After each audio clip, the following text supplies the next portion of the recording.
Precaución, contenido sensible. El contenido de este episodio involucra relatos que pueden contener violencia, sexualidad, secuestros, extorsiones y o lenguaje altisonante. El contenido es delicado y algunas personas lo pueden encontrar perturbador u ofensivo. Yo estuve casi un mes secuestrado. Durante ese mes viví, la verdad, un infierno. Entonces, ver 40, 50 personas asesinadas delante de ti. Ya, como que hay momentos en que dice, Señor, ya, llévame. Le reclamaba, jálenme, mátenme, ya, si no quieren. 7 a uno y un hacha al otro. Así. El que sobreviva. Darle la espalda a 20 matones, yo creo que fue de los momentos más difíciles.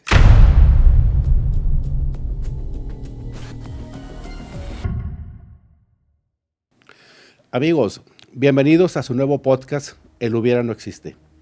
En este espacio contaremos las historias de quienes han vivido estos sucesos y que pueden aportar muchísimo en la seguridad de las personas de nuestra sociedad. Nuestro objetivo es dar voz propia a quienes vivieron estos casos en carne viva.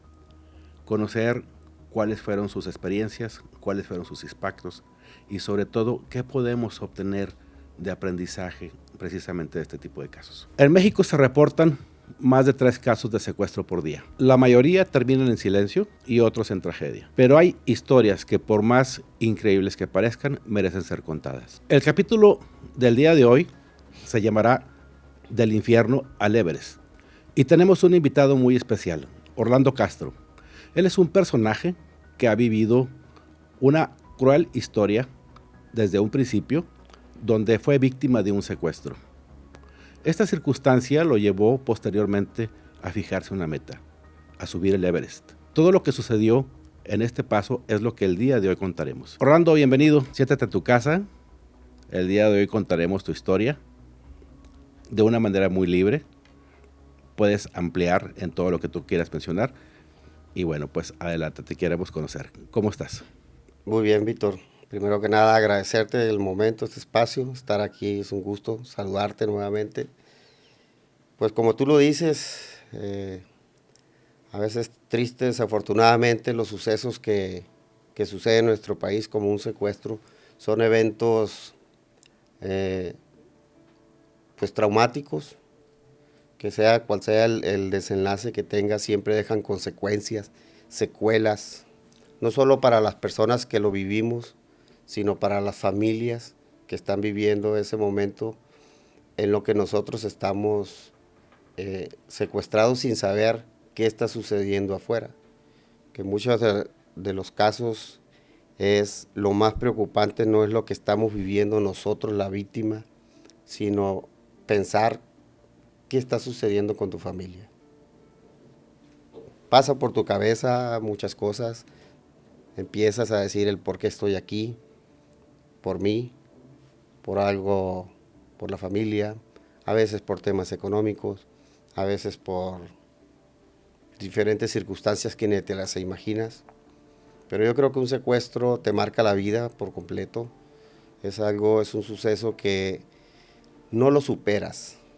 Aprendes a vivir con él en tu día a día. Se vuelve complejo. Yo creo que los primeros años es difícil llevarlo. Vives con temor, vives con miedo, a veces hasta resentimientos, aunque a veces dices, yo jamás imaginé tener resentimiento a algo, a alguien, pero un suceso así saca tus partes internas que jamás imaginaste que podías llegar a sentir. En mi caso fue un momento muy duro, me tocó una situación en unos años difíciles que enfrentó este estado. Yo estuve casi un mes secuestrado.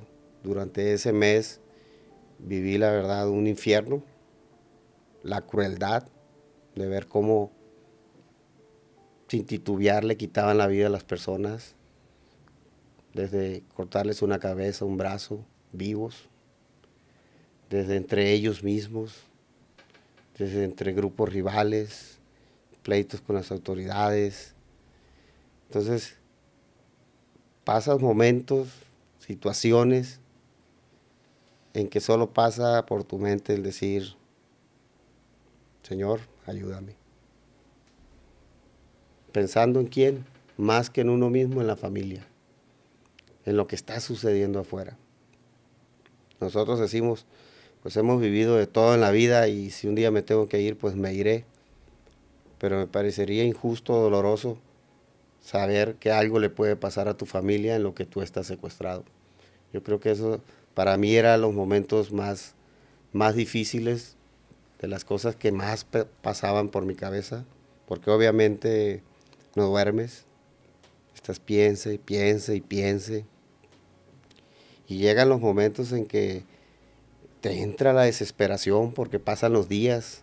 Si tú pasó un día, 2 días, 3 días, se te hacen eternos. Imagínate llegar a tener un mes secuestrado, no sé, ver 40, 50 personas asesinadas delante de ti. Ya, como que hay momentos en que dices, Señor, ya, llévame, ya quiero terminar este infierno. Y era en la época en la que el secuestro estaba más fuerte, no solamente aquí en Nuevo León, sino en todo México, ¿no? Estuvo en todo México, era algo que yo no lo había vivido de cerca, entonces no lo traía tan como algo que yo lo veía cerca de mí, ni era como que algo que yo esperaba por alguna situación. Considero una persona de bien, una persona trabajadora. Fue algo muy repentino, algo totalmente inesperado, pero era cuando justo daba inicio esa ola de violencia que se vino en general en todo México. Para mí, yo creo que lo más difícil, lo más de esta parte del secuestro era que, híjole, me la pasé en manos de un grupo a otro grupo, otro grupo. O sea, me secuestró un grupo, luego los asesinaron ellos me pasaron a otro grupo, llegó otro grupo, asesinó a ese y me pasaron a otro. Entonces, pues ya tantas cosas en mi cabeza de por sí ver tanto asesinato. Llegaba un Es momento en el difícil. que perdías la noción de dónde estabas y quiénes habían sido las personas que habían sido tus captores, ¿no?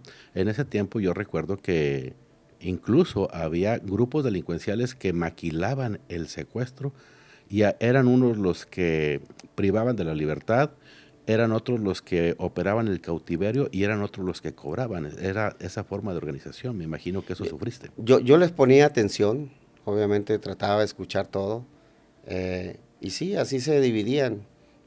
Alguien se encargaba de los que secuestraban, otros eran los que secuestraban, levantaban a las personas, otros eran los que vendían la droga, otros eran los que pedían los rescates. Y a veces se quitaban ellos la capucha, y me dejaban verlos y se ponían a platicar conmigo. Muy bien. Y Pues por lo visto hay mucho que contar y me gustaría irnos por partes. Vámonos al principio, Orlando. ¿Cómo era tu vida antes de que, incluso que llegaras de Monterrey? Porque tengo entendido que eres de otro estado, ¿verdad? sí, pues cuando yo llegué a Monterrey, pues estaba muy joven, yo me vine a estudiar aquí desde preparatoria. Una vida la considero normal, un poquito fiestero, un poquito Te fiestero, veniste a estudiar, entonces. pero muy chambeador, sí, me vine a estudiar aquí. Tuve diversos trabajos, yo siempre tenía claro que quería estudiar, siempre chambeando. Y gracias a Dios a temprana edad me empezó a ir muy bien. Entonces, pues comencé a llevar una vida un poquito ostentosa, lujos, y, y en ese tiempo pues fue cuando ponían el foco con la atención a si traías un auto llamativo, y a raíz de ahí empezaban la gente pues a ponerle la lupa a las personas y empezaban los secuestros, ¿no? Fue precisamente la época en la que, principalmente aquí en Nuevo León lo veíamos, pasamos de aquel secuestro estudiado donde la víctima era una persona que estaba perfectamente estudiada, de que tenía dinero y que le podían sacar millones a los familiares y que pasaba mucho tiempo la preparación del secuestro y también mucho tiempo la preparación, lo que fue en la época de cautiverio, para después cobrar en un solo secuestro grandes millones de pesos. Posteriormente pasó lo que le llamamos la maquila del secuestro, lo que es estar como en una tortillería, estar levantando gente y posteriormente cobrarle no más de 300,000 pesos. Y muchos de los factores que hacían que el captor, el secuestrador, eligiera a su víctima era precisamente cómo es que se veía, qué carro estaba, qué joyas traía, y ya no era necesariamente, ya no era necesario un estudio para que fuera elegido como víctima. Llegamos al punto en el que incluso el estar con un carro lujoso parado en ciertas horas de la noche en un alto fuera suficiente para que fuera elegido. En este caso, Orlando, entonces estuviste viviendo una vida tranquila hasta que esto sucedió.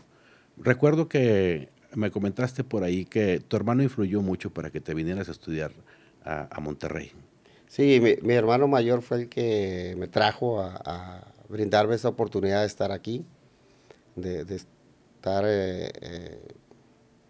estudiando. Yo siempre fui un poquito inquieto, yo buscaba siempre trabajar, él decía que solo quería que estudiara, pero a mí siempre me gustó trabajar.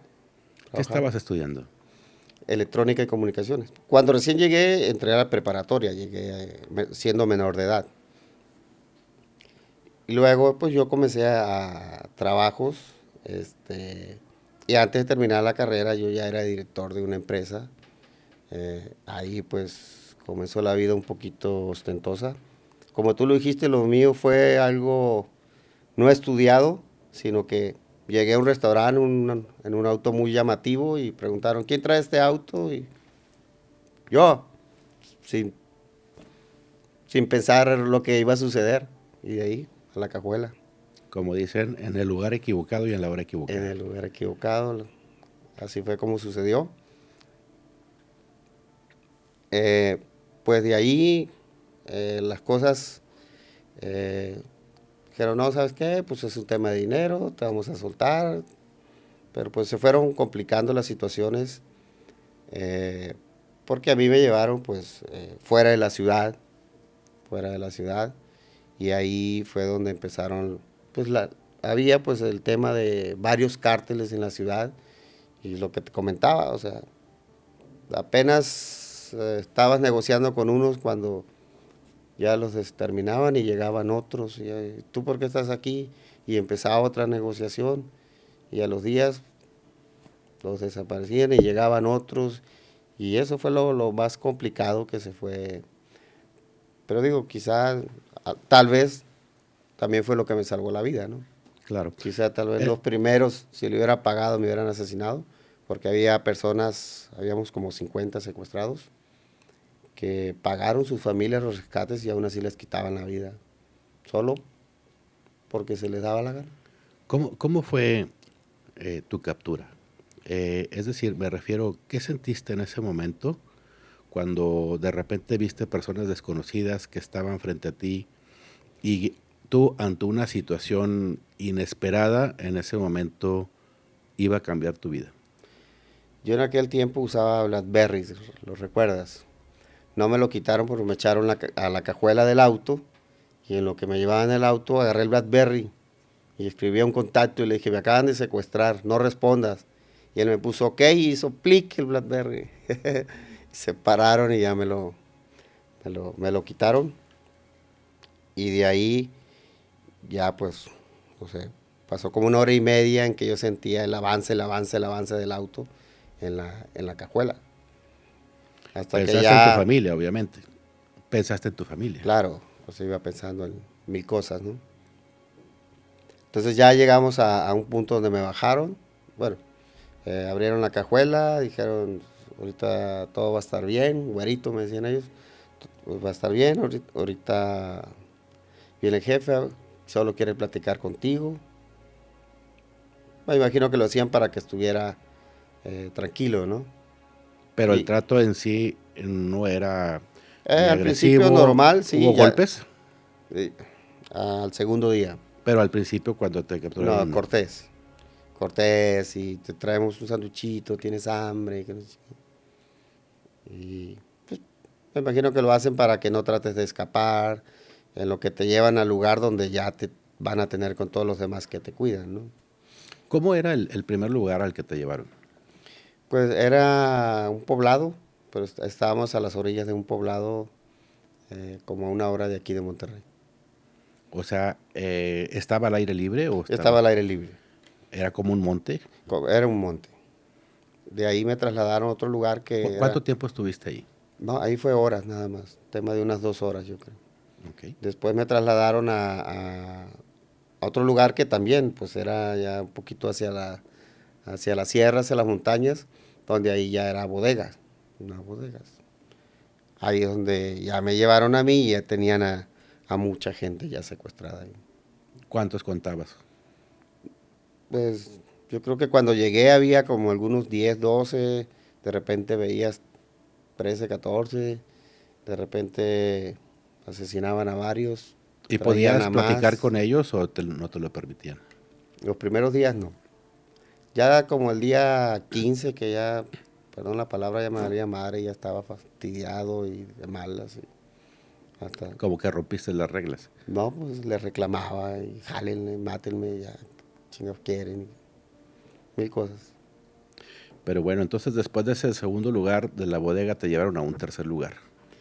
Sí, después hubo enfrentamientos con las autoridades y a veces nos llevaban corriendo entre la sierra a otros lugares, nos subían a otros autos, nos movían a otros lugares, volvía a haber enfrentamientos, nos volvían a mover de lugar. O sea, siempre nos anduvieron moviendo. ¿Y cómo era el último lugar al que estuviste? Casi, casi siempre ya en la sierra, En la sierra, en un monte, abierto. un monte. ¿Tenías en algún momento noción de dónde estabas? Sí. Tú estabas situado, te habías grabado Pues lo que platicaba habías con hecho. alguno de ellos, trataba de decir, cuando no están sus jefes, seguramente tienen ganas de platicar con alguien, ellos también se han de aburrir, decía. Ok. Me ponía a platicar y ya se ponían a platicar. Y eso te daba la Y a noción veces de me dónde te daban, encuentras pues, ubicado. a veces me daban tortillas de harinas que les daban sus esposas a ellos. Sí, pero ellos, hubo 4 de ellos que se pusieron un día a platicar conmigo y me dijeron, nosotros tenemos más miedo que ustedes, güero. Nosotros por eso estamos drogados todo el día. Porque nos metemos creyendo que nos va a ir bien aquí y después no nos podemos salir. Y nosotros les tenemos miedo a nuestros jefes. Si un día llega de malas, te matan. Si un día llega de malas o llega otro nuevo jefe, te matan. O drogados incluso, Le ¿no? tienes miedo, le tenemos miedo al ejército, le tenemos miedo a la federal, le tenemos miedo a nuestros jefes.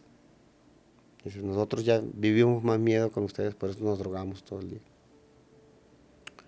Y ahí es donde nace la idea del Everest. Platícanos un poquito de eso. Pues yo creo que ahí fue el momento más difícil. Quedábamos 6 personas con vida. Nos pusieron de rodillas a los 6 y la persona que estaba a cargo del secuestro, de los secuestrados le dio un tiro en la cabeza a la primera persona. Se vino a la siguiente persona y también le quitó la vida, también le dio un balazo en la cabeza. Cuando estaba en la tercera persona, le sonó el celular. Se quedó pensando y como quiera le dio el tiro en la cabeza. Lo mató. Y ahí fue como que me pasó pues la película de mi vida, ¿no? Que dije, Señor, voy a morir. Y nunca hice nada grandioso con mi vida. Sin saber qué era el Everest, ni dónde estaba el Everest, sin nunca haber hecho una montaña en la vida, se me vino de repente a la cabeza. Y dije, Señor, si salgo con vida, llegaré a la cima del mundo. No dije del Everest, dije del mundo. Yo no sabía que era el Everest, la montaña más alta del mundo. Yo pensaba que estaba en Chile, no en Nepal. No sabía absolutamente, solo fue un pensamiento que tuve. Entonces él le llega a la penúltima persona y le pone el arma en la cabeza y le vuelve a sonar el celular. Y se quedó pensando y dijo, ¿cómo chingan? Dijo. Y como quiera, disparó. le quitó la vida a la persona. Luego me la puso a mí en la cabeza y le volvió a sonar el celular. Levantó el arma y contestó el teléfono. Estaban llamando porque le avisaron que agarraron a su hijo y a su yerno en mi auto. Esa era la llamada. Entonces, pues fue la llamada de Dios. Muy Entonces, trascendental de ese ahí- momento para tu vida, porque ahí cambió todo también otra vez. Era un tema de segundos. Tú eras una persona que vivía una vida normal, que venía de otro estado, que tenía una vida de restaurantero, muy normal, Muy normal. hasta que pasó esto y esto provocó ese cambio fundamental en tu vida. ¿Qué Sí. pasó después? Los primeros meses yo creo que fueron difíciles. Comencé a caer al alcohol. Durísimo porque no puedes dormir. Si se te acercaba un auto, sentías temor. Ya no te podías ir a trabajar, a hacer algo sin estar pensando en tu familia, en tu hogar, en que si ya no estabas seguro. Entonces se te vienen muchos miedos, muchos temores. De forma, lo considero que es normal. ¿Cambiaste un poquito tu estilo de vida en cuanto a los lujos y ser ostentoso en un momento No, dado? me encanta eso. Ah, sí, claro, sí le bajé. Le bajaste. Sí le cambié un tiempo. Pues piensas en la familia, ¿no? Un momento en que dices, a ver, perdón la palabra, ¿no? Pero no por unos pendejos vas a dejar de hacer lo que te gusta hacer, ¿no? Pero dices, pues bueno, la situación no está para otras cosas, tienes que hacerlo por tu familia, ¿no? Porque el hacer algo con valentía a veces es más pendejez que valentía. Entonces cambié muchos hábitos, muchas cosas de hacer, empecé a ser más precavido, me metí pues obviamente a cursos de seguridad, cómo cuidarte más. Si ves algo sospechoso, pues mejor no llegues, vete a otro lugar. Oye, ¿para qué le mueves a ir por estas zonas si te puedes ir por otras? Entonces empecé a cambiar todo eso y de repente ahí fue cuando dije, a ver, cabrón, debería estar agradecido que tengo una nueva oportunidad de vivir, porque gran parte de las personas que son secuestradas no tienen esa nueva oportunidad de que Dios le vuelve a dar de estar vivo. Y dije, ¿qué estoy haciendo? Pues lo estoy desperdiciando. Y ahí fue donde ya comencé en forma, me alejé del alcohol, me alejé quité muchos hábitos que no consideraba que eran buenos en mi vida y comencé a entrenar. Pero yo era muy gordito, bajé 40 kilos en 3 meses, me puse a entrenar, ya enfocado a la promesa que yo le hice a Dios, que era alcanzar la cima del mundo. Prepararte para la vez que tendremos un capítulo más adelante especialmente para hablar de esa experiencia. Y ahorita, por lo pronto, sería muy bueno regresarnos un poco al momento del cautiverio. Sobre todo porque aquí hay muchas cosas que podemos dejar, Orlando.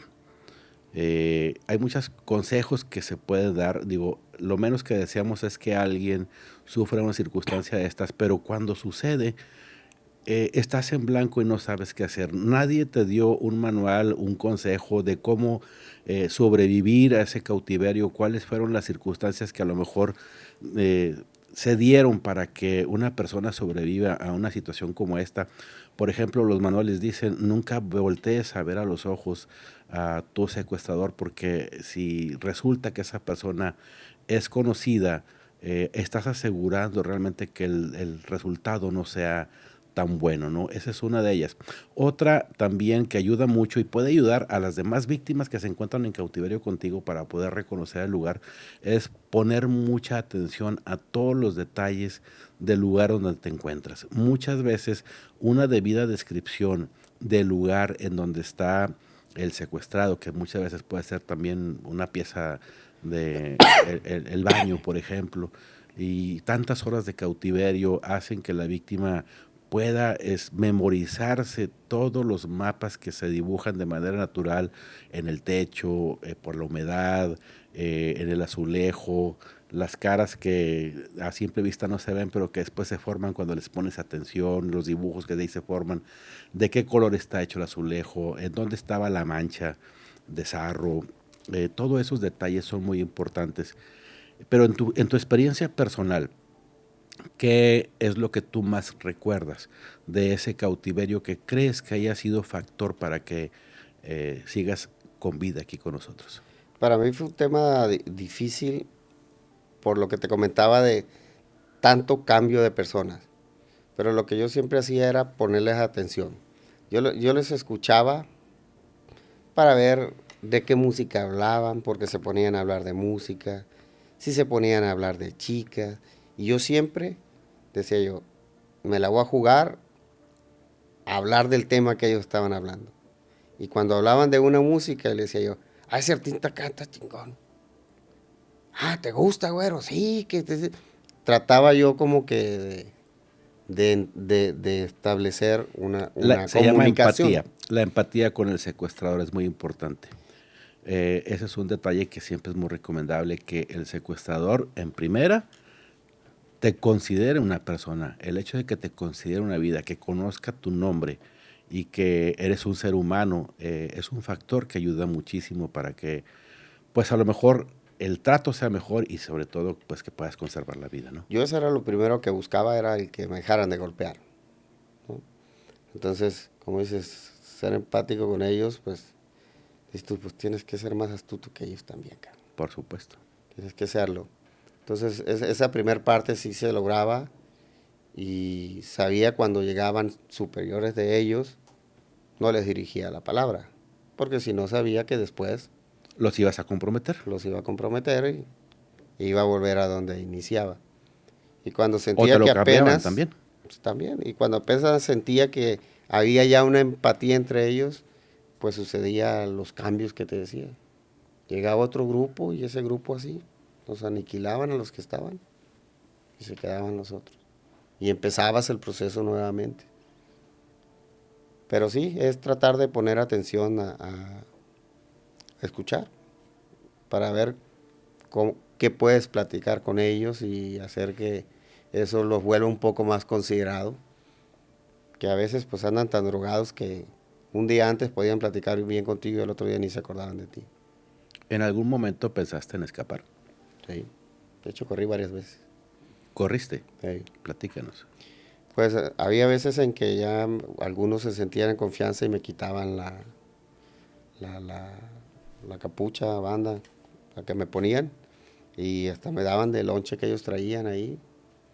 Y en lo que, se iban al baño, pegaba la corrida. Pero sí me agarraron.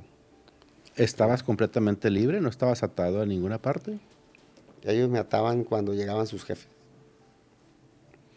Pero los primeros días, pues sí, obviamente. Digo, después hacía como que un poquito de empatía ahí con ellos y me soltaban.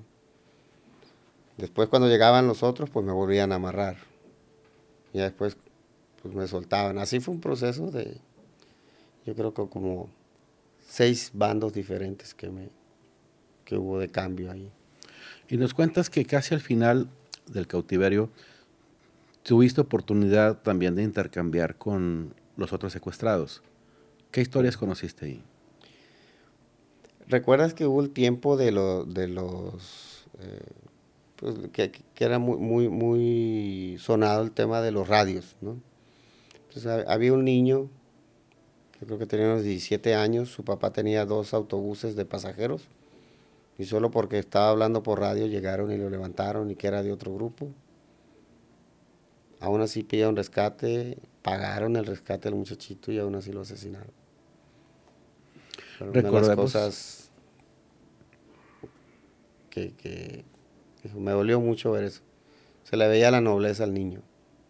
muy lamentable. Muy Recordemos lamentable.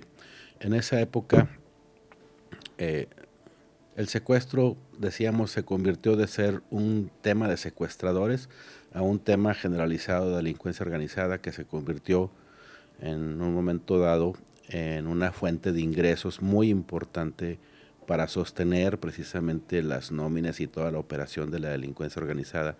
Por eso se generalizó tanto, por eso ya no escogían víctimas que necesariamente tuvieran dinero, sino que pudieran reunir en poco tiempo 300,000 pesos. Y eso también conllevaba al crecimiento que al mismo tiempo tenían las organizaciones criminales con aquella rivalidad que se empezó a dar entre los grupos delictivos. Y esa rivalidad empezó también a generar la necesidad de hacerse de más gente de manera generalizada. Por eso es que tuvimos los secuestros de los inmigrantes para obligarlos a pertenecer a la delincuencia organizada. Lo acabamos de ver hace poco con el tema ese de los campos de concentración y de entrenamiento, que se convirtieron, o dicen que se convirtieron posteriormente de exterminio. Pero bueno, sí era muy frecuente ver en ese tiempo a muchachitos reclutados por la delincuencia organizada que no tenían ninguna preparación, ningún entrenamiento. Al momento de los enfrentamientos se notaba inmediatamente que no sabían ni manejar un arma, disparaban y se les salía de control.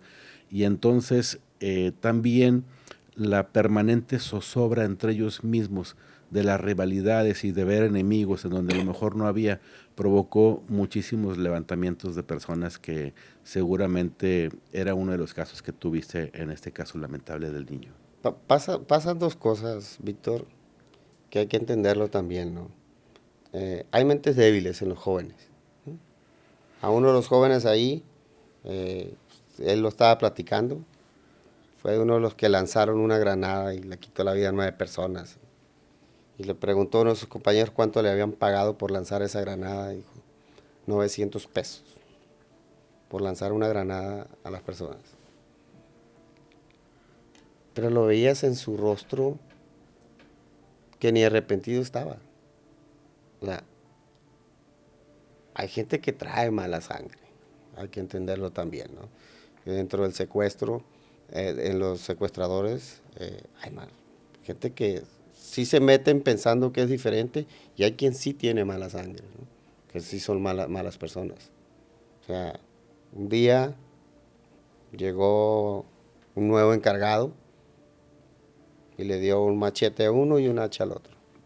Así, el que sobreviva. Así. Y se quitaron la vida los dos a machetazos y hachazos. Entonces, le dice el líder, ¿quién quiere cocinar? Yo me quedé pensando en cocinar, de que dije, pues toca que vayan a hacer algo de comer. Y todos querían cocinar. No, yo. Y cocinar se referían a carbonizar los cuerpos de los que se asesinaron. Y yo, cabrón, dije, están locos estos. O sea, son malas personas. Sí, son malas personas. Y sí considero que debe haber pues, leyes más duras para este tipo de personas. Sí, definitivamente el contexto de el criminal en general, pero aquel que participa en la delincuencia organizada, pues es muy especial. Yo recuerdo que eh, tratando de hacer un ejercicio, un estudio de qué pensaba el delincuente, haciendo entrevistas post detención en el tema de secuestro, se les podía preguntar qué tanto te afecta a ti que haya una política de que te den cadena perpetua, por ejemplo, o pena de muerte por haber cometido un secuestro. Y ellos contestaban con mucha tranquilidad, diciendo, pues eso no nos mueve ni tantito, porque nosotros sabemos que tenemos una vida útil de 5 a 6 años. O sea, ellos ni siquiera pensaban en vivir más de 10. Y eso era como una fuente aleccionadora para que ellos disfrutaran su momento delincuencial y no les importara si la pena era mucho más grande o no. Y realmente lo que aquí nos ha dejado la lección es de que sí debe haber penas más severas, porque no le puedes regalar a un delincuente una pena blanda, pero no es el factor fundamental para que puedas combatir en una política criminal ese fenómeno, ¿no? Y bueno, después de esto, entonces, en la parte de tu liberación, ¿qué sentiste? Una vez que fuiste rescatado, una vez que volviste a la libertad, una vez que tu vida podía volver a tener una nueva oportunidad.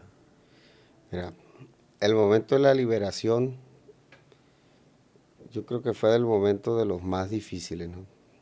Porque estaban quizá algunos 30 sicarios cuando me dicen,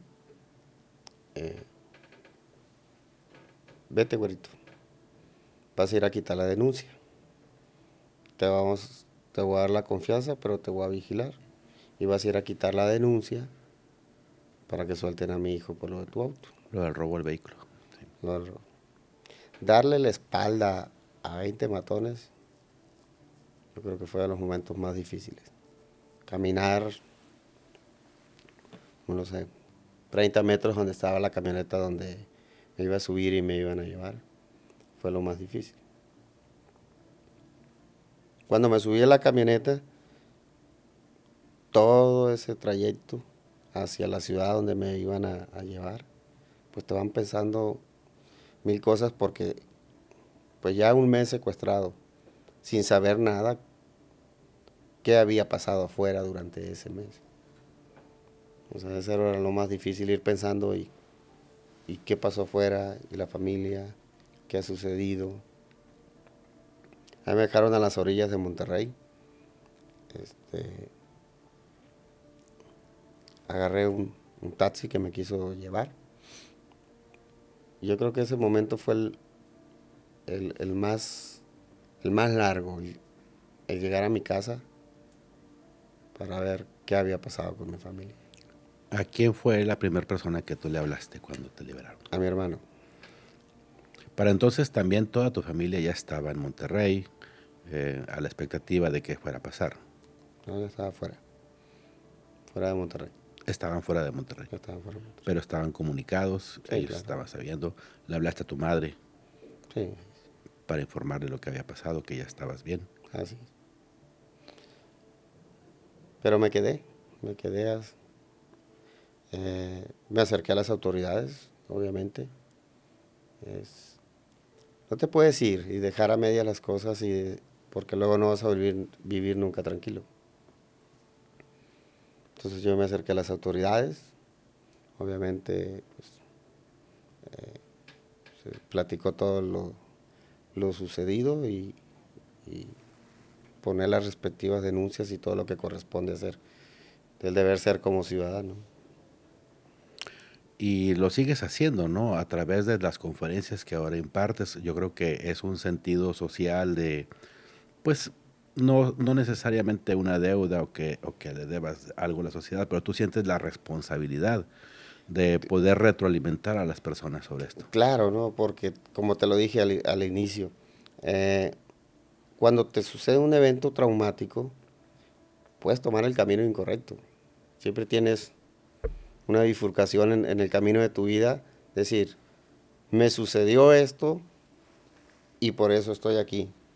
O me sucedió esto y por eso puedo cambiar y ser mejor como persona, como ser humano, como hijo.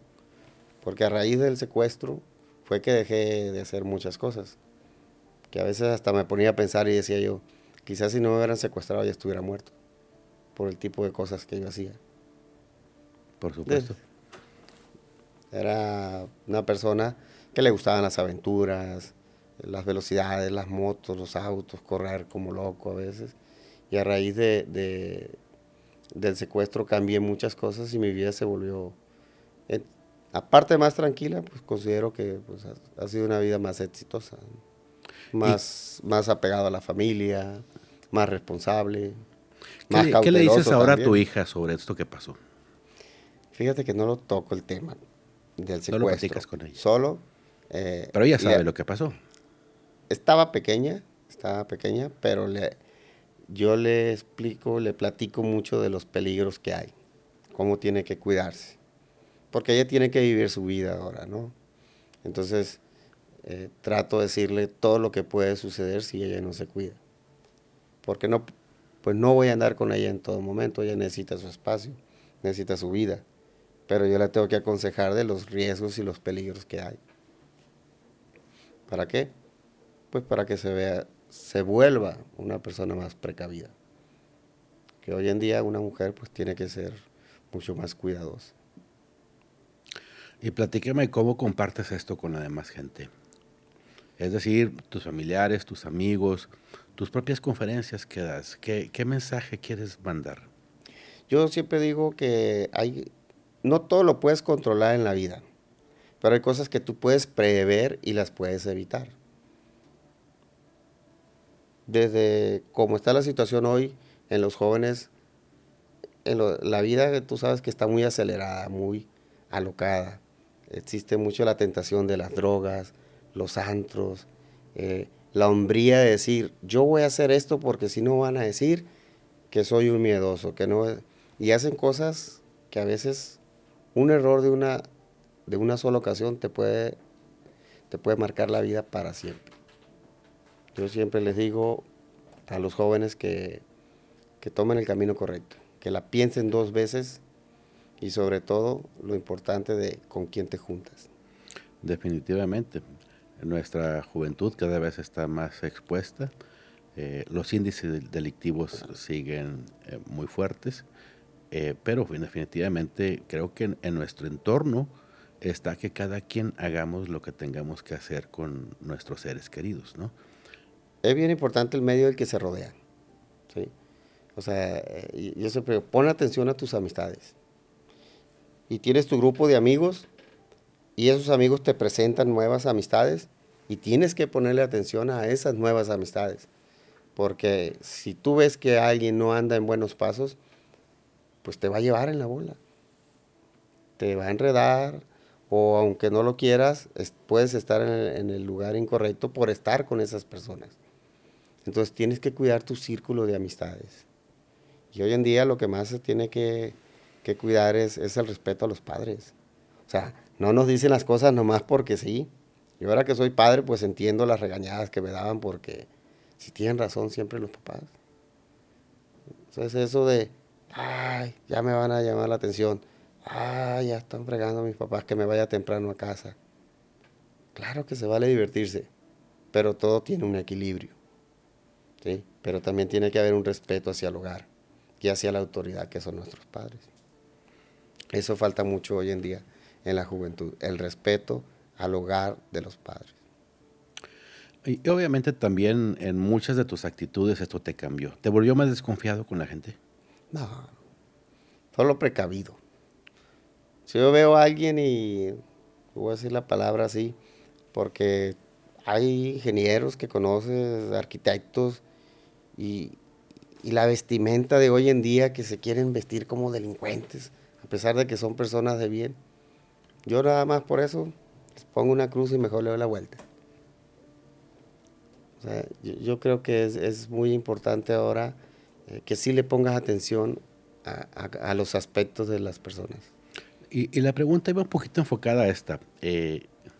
Cuando te sucedió esto, ¿tú pensaste que alguien cercano a tu círculo haya intervenido para que sucediera eso? ¿O fue más Casi espontáneo? siempre es así. Yo creo que la mayoría de los casos es de alguien cercano. Que te señala porque saben A que veces tienes un no, no cierto es, éxito. así es. Y yo creo que mi caso era algo, se podría decir como antes, un secuestro era más express, rápido, pero se complicaron las cosas, por lo que te dije, tantos cambios, broncas que hubo, enfrentamientos y eso. Yo creo que ese fue el caso mío y que al final de cuentas, afortunadamente, fue lo que me llevó a estar con vida. ¿Qué pasó con los secuestradores? Te voy a platicar algo. Un momento en mi desesperación, al, al mero líder de, de, no solo el que tenía se encargaba de los secuestros, sino el de las drogas, el de las extorsiones y todo, estuvo ahí presente. Y tomé el valor de decirle, si me permite, ¿puedo hablar con usted, por favor? Le hablé con mucho respeto. A ver, güerito, dime, con usted a solas. Pensé que me diría que no, se llevaría 2, 3 matones para un lado. A ver, ven, dime. Le digo, ¿ha pensado que así como estamos aquí secuestrados, así podrían secuestrar a su hijo, a su esposa? Yo me considero una persona muy inteligente, le dije. ¿Por qué no en igual de tenerme aquí secuestrado? mejor ponemos una empresa. Y así a la familia, a las personas que usted quiere, las tiene alejadas de esto. A ver, ¿y cómo haría eso? Pues mira, podemos hacer una empresa así, así, así. Y empezamos. Nos echamos como 2 horas de plática. Me dijo, me parece bien. Yo pensando pues en sobrevivir, ¿no? En ese momento buscas todas las tablas de salvación, por supuesto. Así es. Entonces, dijo, vamos a seguir platicando mañana. Le habla al encargado de cuidar a los secuestrados y le dice, les encargo al güerito, no lo toquen. Si usted te van a traer algo de comer, bueno, ¿qué se te antoja? Pídeselo. Al otro día ya no volvió. A los días, pues pasó lo de todos los que asesinaban, de los que quedábamos solo vivos. Ya, pues cuando a mí me soltaron para el tema, a los días lo mataron a él y a su hijo. ¿Tú te enteraste por los propios Medios. secuestradores? Ah, por los medios. No, en los medios. Tuve enfrentamiento con el ejército y mataron a su hijo y a él. Al que traía tu carro que fue el factor para que te liberaran. Bueno, como a los 10 días, 15 de que me habían soltado. Muy bien. ¿Qué hiciste después ahora? ¿Creaste una fundación? ¿Creaste algún medio para seguir mandando tu mensaje? ¿Qué es lo que has hecho? No, pues un tiempo pues arranqué el tema de las conferencias. Inicié con un concepto de conferencias para jóvenes. Entonces, cuando yo empecé lo del Everest, pues yo todo lo dedicaba a los jóvenes y las conferencias la trasladaba meramente, la daba yo para jóvenes. El mensaje era para ellos. Pero después comencé a comprender que también, pues cuántas personas adultas no viven estas cosas y que ellos tienen una parte que hacer también con sus hijos. ¿Por qué? Porque considero que en México lo que falta trabajar es la prevención. La prevención. Orientar a nuestros hijos, a los jóvenes, a tomar el camino correcto. Porque es más difícil que ya que tomaron el camino incorrecto, los quieras corregir. O ya que están adentro, pues simplemente ya no pueden salir. Entonces yo siempre trato de estar en esa bifurcación cuando los jóvenes están indecisos en qué hacer, ¿no? Porque cuando doy las conferencias, no, yo ya no quiero estudiar, no me gusta la escuela. Y ahí es donde entra que a veces un simple consejo puede cambiar la decisión de un joven. A veces el que vean o se inspiren en alguien es lo que hace que tomen el buen camino. Y ahorita el tema del estudio es bien importante, pero se está batallando para que lo quieran tomar los jóvenes ahora. Precisamente esa era una de las preguntas. ¿Qué consejos le darías a tu audiencia? No solamente como víctimas de delito o como personas que pudieran evitar ser víctimas de un delito, sino esos consejos de vida que son muy, muy importantes. Te quiero hacer una pregunta muy ad hoc a esto. ¿Tú crees en las segundas oportunidades? Bueno, en tu caso, en una tercera o cuarta oportunidad, porque yo llevo como 10 ya. Ya llevas como 10, porque ustedes sabrán más adelante en el siguiente capítulo qué pasó con Orlando Castro después de haber vivido esta experiencia, cómo transformó su vida, cómo fortaleció su carácter y su alma y cómo fue llevado el Orlando Castro, que un día se le apareció un secuestrador o varios secuestradores, y cómo fue el Orlando Castro que después llegó a buscar a conquistar al Everest. Eso lo veremos en el siguiente capítulo. Y bueno, pues un mensaje final que le quieras dar a tu audiencia para que lo recuerden sobre todo este momento. Yo siempre digo que lo más importante es la familia. Tenemos que volver a los tiempos de antes, el respeto, los valores. Pero no nada más, siempre lo decimos, el respeto a nuestros padres, ¿no? Primero es el respeto a nosotros como personas. Porque si tú quieres respetar, si tú quieres hacer un cambio en la vida de los demás, primero tienes que hacerlo tú. Y yo siempre digo, con que hagas lo que a ti te corresponde bien hecho, con eso le ayudas mucho al mundo. ¿Por qué? Porque todos van a ver que si tú haces lo correcto, muchas personas también van a hacer lo correcto. Porque muchas personas creen en ti, muchas personas te admiran. Y si te ven que tú lo haces, ellos también lo hacen. Por eso yo digo que hoy en día veo el tema de los influencers, de los artistas, y digo, son personas que, híjole, ¿cómo les falta trabajar esa parte para que muchas personas cambien? Pero que cambien para bien. Entonces, yo por lo pronto hago mi trabajo en mí como persona, hago mi trabajo en mis hijos, en mis padres, con mis hermanos, y los consejos con mis sobrinos siempre es hagan lo correcto, hagan lo que les corresponde. Con eso le ayudas mucho al mundo. El día de hoy tuvimos también la oportunidad, al escuchar la experiencia de Orlando, de aprender cosas muy interesantes. Una de ellas es, primero que nada, que todos estamos expuestos en un momento dado a ser una víctima de delito. Pero ya que lo estás, también puedes hacer uso de todas las herramientas que hayas aprendido en un momento dado, por ejemplo, el día de hoy, donde hoy Orlando nos mostró cómo sacó el carácter precisamente para tener ese instinto de supervivencia más adecuado al tratar de ser, por ejemplo, empático con sus victimarios, a quienes trató de poder obtener o prolongar un poco más de espacio de vida. Nunca dejó de pensar en su objetivo, que era el poder sobrevivir a esto, y por ello pues tuvo que hacerse precisamente de muchas herramientas que ahí mismo fue aprendiendo durante el cautiverio y que le dio la oportunidad de seguir viviendo. Conversó con sus victimarios y sin embargo también pudo cuidar muchísimo la posibilidad de que no sufriera un daño físico irreversible.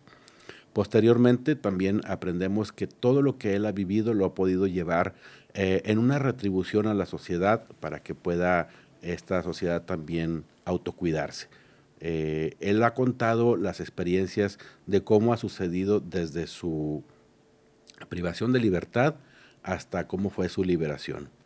Él tuvo que aprender muchas cosas durante el momento de su cautiverio y que posteriormente pudo lograr con éxito estar con vida el día de hoy con nosotros.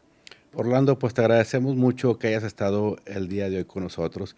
Te esperamos para el siguiente capítulo, que hay mucho que contar todavía sobre Orlando Castro. Muchas gracias por haber estado aquí. Un gusto. Platicaremos de las otras 8 vidas seguramente. Nos vemos en nuestra próxima edición. Muchas gracias por habernos acompañado.